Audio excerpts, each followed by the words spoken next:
Mario Kart 7 was a game I was unfamiliar with before making this video. My history with the series is that I grew up playing Mario Kart on the Wii, I dabbled a little bit with the DS version, and then I jumped straight into Mario Kart 8 for the Wii U, and then of course 8 Deluxe for the Switch. I didn't really have any interest in trying out 7 at the time, but oh my god, what a fool I was. Playing through 7 for this video has been such a treat, and I think this might be the most underrated Mario Kart game, as it's got a fantastic selection of original and retro tracks. We are going to go through my rankings of all the tracks in Mario Kart 7, starting with the worst and working our way up to the best. So let's start this race with my least favourite track, which is Toad Circuit. I may have Toad Circuit at the bottom of my list, but I don't actually think it's a bad course. This is the first track in Mario Kart 7, and it's a very short and simple track that is aimed to help beginners get used to the basic controls and the new glider mechanic. The course does a very good job with teaching new players how the game works, but unfortunately, for the rest of us experienced Mario Kart racers, Toad Circuit is pretty boring to race on. Mario Circuit 2, and we are going straight onto our 2-star tracks. I think a lot of you will be pretty baffled by the fact this track is ranked higher than Toad Circuit, but I am giving this SNES course a bit of a free pass. SNES tracks are all very flat with generic themes, but I do like it when 1 or 2 SNES courses are featured in a roster of Mario Kart retro tracks, and also some people will find these to be nostalgic. Mario Circuit 2 is also one of the better SNES courses, as it's got a pretty solid layout, making it fun to charge up some long drifts, and the 3DS version turned that big jump into a gliding section, which is pretty neat. Luigi's Raceway, not a very exciting course that does the bare minimum. It's also one of the only 2 tracks in Mario Kart 7 to not use either gliding or underwater features during the race, which makes this course feel a bit bland compared to the rest of the roster. You are now able to drive up to these platforms on the side of the road that have boost panels, but apart from that, this course is pretty much the same from the N64. Mario Circuit. Honestly, I find 3DS's attempt on Mario Circuit to be kind of mid. There's some cool parts to the course like the cherry blossom trees, and you actually get to race within Peach's castle for once, but nothing here feels super memorable. It's definitely one of the better Mario Circuit tracks from across the series, but I feel like because we have so many of them across the series, it definitely makes it difficult for these types of tracks to stand out from one another. Cheep Lagoon. I know that a lot of people don't like this new track, mainly because of its simplicity, but I've got a bit of a soft spot for this one. This is the track that introduces you to the underwater mechanics, so I can understand why it's a very simple course, and despite that, I do still enjoy racing around Cheep Lagoon, even if the driving underwater feels a bit slow. I also enjoy the parts of the track where you initially jump into the lagoon, and this gliding section where you have to avoid the stalactites. DK Pass. Onto our 3-star tracks. These are what I would consider to be the good tracks in Mario Kart 7. With that being said though, DK Pass is getting a very generous 3-star rating, as this is a fine course to race on, but it's a very bland snow track with barely any references to Donkey Kong. Not much has changed from the DS version of the course aside from some very minor things like newly added fog and snow, as well as the addition of a gliding section which replaces the big final jump from the original. Dino Jungle. Some of you might be surprised of how low I have placed this track on my list, but I've got to be honest, I've never been a real fan of this course. It's a cool concept being placed in a jungle full of dinosaurs, except there is only one dinosaur to be seen throughout the entire track, which feels a bit odd to me. I do like the part with all the bridges, as you get to choose between multiple different pathways, and the new glider sections are a welcome addition to this retro course. The rest of the track layout is pretty solid too, and I think it feels much better to race on compared to the GameCube. But I still find this course to be quite forgettable, and it doesn't feel like this course fits in very well with the rest of the tracks in Mario Kart. I don't know, maybe Dino Jungle just isn't for me. Cooper Beach. A pleasant course to race on, and it's very well suited for Mario Kart 7's gimmicks. You are now encouraged to dive underwater, as there are lots of coins to be found down there, and lots of the ramps on the course now take you into mini gliding sections. I also like that they kept the shortcut from the original N64 version, although now you glide through the tunnel shortcut, and you can only access the shortcut with a mushroom when the tide is low enough. A nice change which makes this shortcut feel way more rewarding. Daisy Hills. Not the most exciting course, but it's another one that feels very pleasant pleasant to race on. There's a big gliding section which is the highlight of this course, where you'll be flying past hot air balloons, and you have the option to fly in between the windmills. I also like that on the second and third lap, some cute mountain goats will come onto the road, which are a fun obstacle to avoid. Bowser Castle 1. As much as I enjoy the 4 different Bowser Castle GBA tracks, I feel like the first one is by far the weakest compared to the others. It's very short, and it feels surprisingly easy for a track titled Bowser Castle. I still enjoy this track a lot though, and the new optional glider section is a nice addition to this course. Neo Bowser City. The first thing I want to say is that I love the theme this track goes for. The Neon City is a vibe I really dig. I love how it contrasts the dark stormy weather, and I'm pretty sure this is the only track named after Bowser which is not a Bowser Castle track, so that's pretty cool. Despite my praise for Neo Bowser City's theme, this is a bit of a love it or hate it course within the Mario Kart community. Personally, I am sort of in the middle with it, but I am more on the positive side towards liking this course. Like I have said already, I really love the Neon City theme, and I think this is a very satisfying course to race on if you are able to master the turns. That being said, this is quite a difficult track with some nasty sharp bends, so if you're not careful, you could easily bump into the barriers or fall off the track entirely, which isn't very fun. Also, there's some water puddles towards the last section of this course, and if you drive through one of them, you will spin out entirely, which is incredibly annoying. Calamari Desert. One of the best desert tracks within Mario Kart, featuring the iconic Choo Choo Train. Not much has changed from the N64 version, aside from the new gliding section when you take the big ramp shortcut, and trying to drive on the rail tracks is now completely out of bounds and prohibited by Lakitu. Luigi's Mansion. Moving on to our 4-star tracks. Taken from the DS, this is a spooky track that's enjoyable to race on, and there's been lots of small tweaks made to this track to try and improve it. Some which I like and others which I don't. Starting with the changes I do like, racing through the mud feels way less tedious than before, some optional glider sections have been added onto the course, and one of them lets you skip a huge portion of the mud section entirely. Part of the graveyard wall is now broken, allowing you to take a cheeky shortcut with a mushroom, and the music has been given a bit of a kick in its beat, so it sounds a lot nicer now. Onto the 2 changes I don't like, one being that the portraits in the mansion have been changed from unique portrait ghosts to generic looking boo pictures, which I think sucks a bit of personality out from the track. The second change is that the setting doesn't feel as creepy as it did back on the DS. It's a bit difficult to pinpoint exactly why, but I think it's due to the colour tones used in 7 compared to the DS, and it also feels a lot less darker on 7 as well. So it's a bit of a mixed bag with some good and bad changes, but Luigi's Mansion still remains as a 4-star track, as it's still very fun and spooky to race on. Rainbow Road, the SNES one. It might not have been the most exciting Rainbow Road to bring back, but this was the first time a retro Rainbow Road was featured within a Mario Kart track roster, so it's quite fitting to see that the SNES one was the first one to be picked. This is a very faithful remake of the track, as not much has really changed. There's still no side railings, making it very easy to fall off the road, lots of sharp 90-degree turns, and rainbow thwomps you need to avoid. It's not got the bells and whistles of newer Rainbow Roads, but it's still a classic, fun, and challenging track to race on. Shy Guy Bazaar. This is 7's take on a desert track, and I think it might be one of the best desert tracks in the series. Shy Guy Bazaar is heavily carried by its unique theme, taking place in a bazaar within a Shy Guy town that has lots of Arabian architecture. The race also takes place during a starry night, and there's lots of references to Super Mario Bros. 2 along the course. There's no other Mario Kart track that feels quite like this one, which makes Shy Guy Bazaar stand out a lot. Since Shy Guy Bazaar is within the Mushroom Cup, there's not a lot of challenging track design here, but it is fun to race on top of the market stalls, and the glider section is quite fun as you get to see Shy Guys on magic carpets. DK Jungle. There's a lot of Donkey Kong tracks throughout Mario Kart's history, but DK Jungle feels like the most Donkey Kong out of all of them. You will race through thick jungles, bounce on a big flower thing, swerve past waterfalls while avoiding these enemy things, trick or glide your way into the Golden Banana Temple, encounter the holy huge Golden Banana, and you end the lap by gliding out the temple past these big angry rock tomb things. This course takes huge inspiration from Wii's Donkey Kong Country Returns, and you can really tell from the different track elements and the remixed music. This was a brilliant idea for a Mario Kart track, and it's a certified banger. Rock, rock, Rock Mountain. A pretty cool track with some of my favourite gliding sections across the entire game. When you take that leap of faith off the mountain, you will get some insane airtime with the glider, and there's a huge amount of space for you to move around in. There's also another cool gliding section towards the end of the course, which allows you to glide into the next lap, and you can skip some of the opening turns. The rest of the track is also pretty good, featuring a cave with bats to avoid, a nice forest to race through, and you'll race back up the mountain whilst avoiding falling boulders. Music Park, the course with one of the coolest and most original themes within Mario Kart 7. The idea behind this course is that it is obviously themed around music, but what's really cool is that parts of the track make up different instruments, and you'll be playing those instruments as you race. You drift along pianos and xylophones, playing their respective notes for each key you hit, and you bounce on drums, which creates a big thump drum sound. The other cool part about this course is this gliding section where you fly past giant black notes that jump in time with the music. The black notes also end up causing shockwaves onto the track when they land back onto the ground. So if you are on the road at that point, you can trick off the shockwaves since it is in time with the music, which is another very cool part of this course. There's also lots of other small details that help contribute towards this course's theme. More music instruments in the background, note blocks, lots of speakers, barriers that represent sheet music, the black notes double their jumping speed on the final lap, and there's piranha plants bopping their heads to the music. Oh yeah, I should talk about the actual music since this is the entire theme around this course, and I'm glad to say that the music is excellent, as you would expect, with it sounding very funky. Piranha Plant Slide. Inspired by those classic underground levels in the Super Mario Bros. Games, Piranha Plant Slide was a great idea for a track, and mechanically everything flows together really nicely. Travelling through pipes, avoiding piranha plants and blue Goombas, going down water slides, a nice underwater section, and a fun gliding section right at the end of the course. This track is a blast and always fun to race on. Mushroom Gorge. Mario Kart 7 picked some absolutely banging Wii tracks to be represented in the retro selection of courses, and Mushroom Gorge is a fine example of that. What's unique about this track is obviously the mushrooms, as you'll be bouncing on these a lot as you race across the course. What's pretty cool is that the mushrooms idea, which originated from this course, has made its way into other tracks in Mario Kart 7. There's one bouncy mushroom in this game's Mario Circuit, and in 7's Rainbow Road as well. We will talk about that track later on though. Back to Mushroom Gorge, the big change made to this version of the course from the Wii is that within the cave section with all the giant mushrooms, some of the mushrooms have been taken out, and instead a blue mushroom takes its place, which acts as a glide ramp. I wasn't sure about this change originally, but I've grown to quite like it as time goes on, even if it takes away some of the original challenge from the track. Koopa Cape. Another track taken from the Wii, but it has been severely nerfed in Mario Kart 7. Half pipes have been completely removed from the Wii tracks in 7, but that doesn't really bother me too much, as these tracks can still be fun to race on without them. What does bother me, however, is that there was this really cool section from the Wii version where you would go into the tunnel with a flowing stream of water which would boost your speed if you drove into it. And while in the tunnel, you also had to avoid electrical rotating bars, which was a pretty fun hazard to try and not get zapped by. Well, in Mario Kart 7, that really cool section of the course has been replaced with a generic bland underwater section. Why? It now feels incredibly boring to race through this part of the course. Like, I get that the underwater mechanic is 7's core gimmick, but this is nowhere near as fun as it was back on the Wii. I'm not going to complain about this course too much, as I've had a full rant about this course in my Mario Kart 8 Deluxe rankings video already, but to basically summarise my thoughts, Koopa Cape is still a really enjoyable track, but I miss the Wii version, which used to be one of the best tracks within Mario Kart. Man, I spent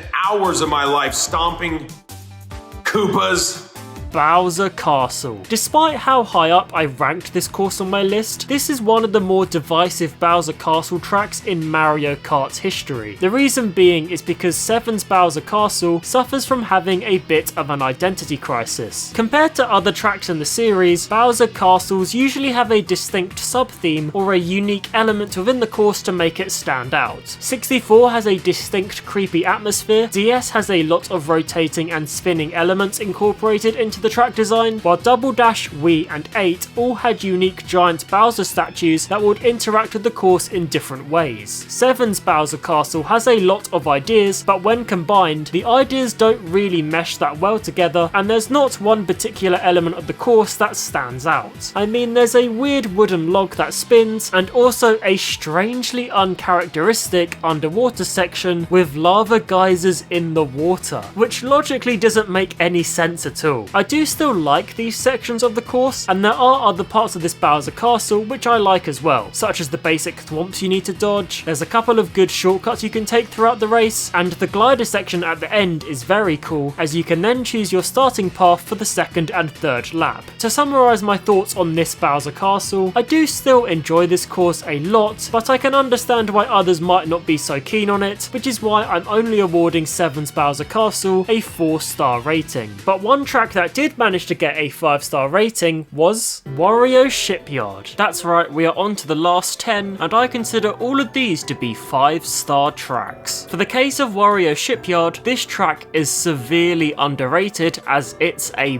banger. The course is mad, as you'll be driving through lots of flooded areas, taking alternative pathways, avoiding swinging anchors, going in bubble jet pipes, dodging crabs, shooting yourself out of a cannon. So much happens, it's hard to process what's actually going on during the race. This abandoned sunken boatyard is also a great concept, and there are lots of Wario themed colours dotted around the track, which is great attention to detail. I'm surprised that no one really talks about this course, as I generally think it's up there with the best of the best. Rosalina's Ice World. This is our snow track for Mario Kart 7, and it's also the first track to be themed around Rosalina, and it's absolutely fantastic. The race starts off with a very long and narrow sharp turn across the ice. Then you will make it to this water section where you can either race on top of the ice or go underwater. It's normally quicker to go on top of the ice, but if you do fall into the water, this section of the course is beautifully decorated with coral and other underwater sea life, which is nice to look at. Once you get past this section, you race through an ice cavern, avoiding icicles. There's alternative pathways you can find which lead to lots of coins and dash panels, and then finally you will then drift past Rosalina's Comet Observatory to complete the lap. Great track design, love the theme, and this track is up there with some of my favourite snow courses from across the series. Daisy Cruiser, a very faithful return from the GameCube with some newly added underwater sections. One has been very clearly implemented within the swimming pool on deck, and what used to be the engine room has now become a mini aquarium filled with water. Not sure if that's concerning for the boat, but it's Mario Kart, so who cares. There's also an additional route added to the left of the boat on the top deck, which is another nice improvement made to this already fantastic course. Airship Fortress, one of the best tracks on Mario Kart DS, and it still remains a banger here in Mario Kart 7. There's not much to say about 7's version of the track, since it pretty much feels identical to what it was like on the DS. The only notable changes are the bullet bills have become bonanza bills, and they shoot out the cannons a little faster than before, and when you get shot out of the big cannon, this has now become a glider section. Good stuff. Maka Woohoo. When I was a kid, I used to play a lot of Wii Sports Resort, and I played that minigame with the plane where you get to fly around and explore the whole of Woohoo Island, and I loved doing that. I'm very nostalgic for Woohoo Island, so the fact that we got 2 different courses where we get to drive around different parts of the island is just something I find incredibly cool. Of the 2 Woohoo Island courses, I decided to put Maka Woohoo below the other one, mainly because as cool as this course is, I think there is a bit of missed potential here. You see, since this track is named after the volcano on Woohoo Island, you would expect that this race would take place inside the volcano, and that you could potentially blast your way out of the volcano with the glider. But that doesn't happen in this course. Instead, you just end up racing around the volcano, which is alright, but nowhere near as cool as it would have been racing inside the volcano. Anyway, I'll stop complaining, as this is still a brilliant track I enjoy a lot. One thing I really like about this course and the other Woohoo track is that there are no laps within these races. Instead, there is a start and end point, and the race is split up into 3 individual unique sections. For Maka Woohoo, the first 2 sections of the course have you racing up the mountains, where you get to drive through the waterfall cave and by the castle, and then the final section of the course is this massive gliding section, one of the biggest in the entire game. It is a truly epic end to this race. race. And with the race taking place during the sunset, it really adds to the atmosphere of this moment. I love this track, but it's not as good as the other Woohoo track, which is Woohoo Loop,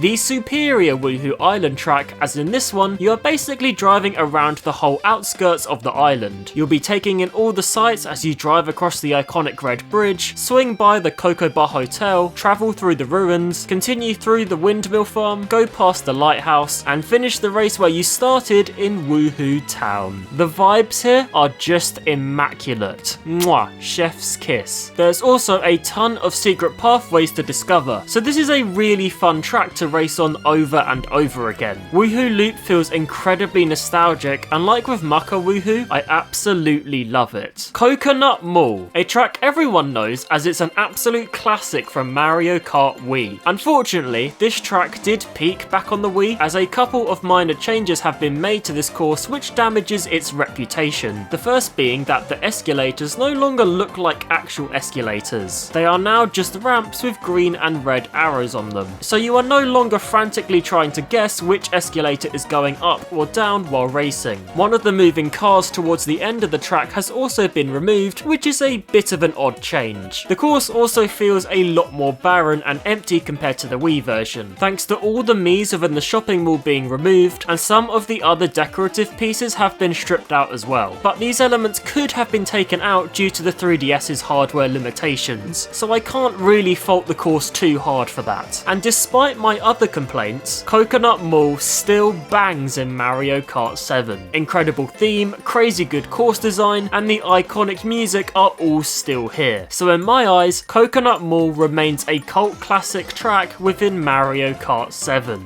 Waluigi Pinball, a masterpiece on the DS, and it still remains a masterpiece here in 7. Aside from the nice visual upgrade, everything that made Waluigi Pinball feel so special remains the same here, which includes all the unique sound effects that are only found on this course. This is a flawless Mario Kart track, it's incredibly fun, and I'm glad it came back as a retro track for 3DS. Maple Treeway, taking the number 2 spot, is another one of my favourite Mario Kart Wii tracks. I love Maple Treeway for its orangey autumn colours and its warm cozy atmosphere, and it still remains one of my favourites here on the 3DS. The only two changes are the removal of some half pipes, and the bouncy ropey bridge has been swapped out for a nice gliding section. Apart from that, everything else about this course remains the same. Maple Treeway will always be one of the best Mario Kart tracks, no matter which game it ends up being in. But it didn't make it to the number 1 spot on my list, as there is just one other track left in Mario Kart 7 we haven't spoken about yet. Many of you will know what's coming, and some of you might have known from the very beginning that the best track in Mario Kart 7 is Rainbow Road. A Rainbow Road is featured as the last track in every Mario Kart game, but 7's Rainbow Road is one of the most magical and unforgettable in the series. 7's Rainbow Road takes inspiration from all the good elements from past Rainbow Roads, whilst also adding in new stuff so that it feels entirely unique. Like with the 2 Woohoo Island tracks, this course is split up into 3 different sections, and so much happens throughout this race, it's ridiculous. You drift past planets, bounce on a rainbow mushroom, drift around rings of a Saturn-like planet, land on top of the moon, which has 0 gravity, rolling chain chomps you need to avoid, and craters you can trick off. Then in the final section, you will enter a rainbow tunnel, try to hit all the dash panels, and then hopefully hit one of the glide ramps at the end. So then you can fly into the air to go through the star rings whilst avoiding the asteroids. It's just crazy the amount of stuff that's been crammed into this one single course. But it feels so epic to race on it, and it's the perfect grand finale for Mario Kart 7.